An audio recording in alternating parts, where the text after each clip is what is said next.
ዋው ዋው ዋው ዋው ዋው ዋው ዋው! ለሄርሜላ ቀለበት ያደረግከው ቀን ጉድህን አሳያለሁ። ለሄርሜላ ቀለበት ያደረግከው ቀን ጉድህን አሳያለሁ። ቀለበቱን ትርጉሙን ታውቀዋለህ ወይ?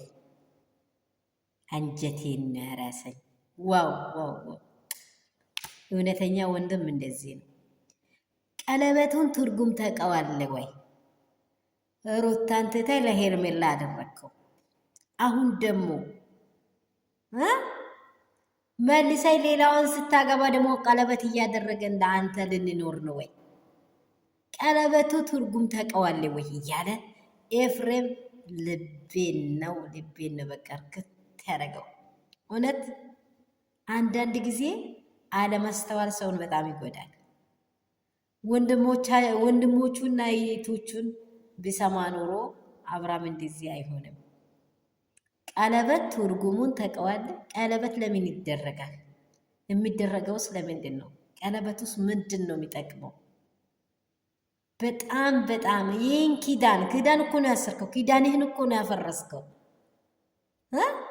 ይህንን ስታደርግ እንዲህ የመሰለች ጀግና ሩታን መንገድ ላይ አስቀምጠ አንተ ሄርሜላ ላይ ስታደርግ እንጠብቀሃለን ወይ? ሌላውስ ደግሞ ሄርሜላን ነገ ቁጭ አድርገን ልንደግስልህ፣ ሌላም ድግስ ልንደግስልህ።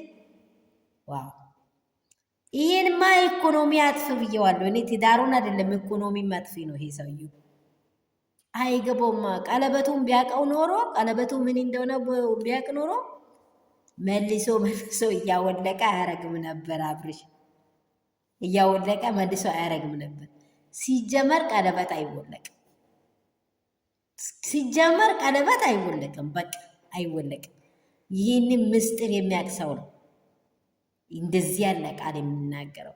እውነት ኤፊ በጣም ነው የሚወድ፣ በጣም ነው የሚያከብር። ኑርልን ጀግና ወንድማችን።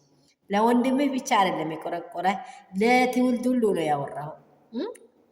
ዝሙት ነው የሰሩት። በቃ ዝሙት ነው በቃ። ሌላ ምስት እርጉዝ ሆና ወይንም ልጅ ወልዳ ልጇን እያለ ሌላውን ደግሞ እርጉዝ ሆና እያለች ሌላ ስራ መስራት ዝሙት ነው። ያቺም ሴት እንደዚህ እየዘሞተች ለሌላ ሄርሜላም ለአብርሃምም ትተሽ ሌላውን አሁንም ታገቢያለሽ ማለት ነው። ገብቶሻል? ሩታዬ ይድረስልሽ የኔ ጀግና የኔ አንበሳ። ተወርቶልሻል። አይበቃሽም? ኢድሜ ልኩን ነው ስላንቺ የምናወራው ሩትዬ። እውነት ጀግናነትሽን አስመስክረሽዋል። ቤተሰቡ አስመስክረሽዋል። አገሩን ፋሚሊሽን አስመስክረሽዋል። አንተ ግን እውነት ቀለበቱን ትርጉም ንገረን። ታውቀዋለህ አብርሽ?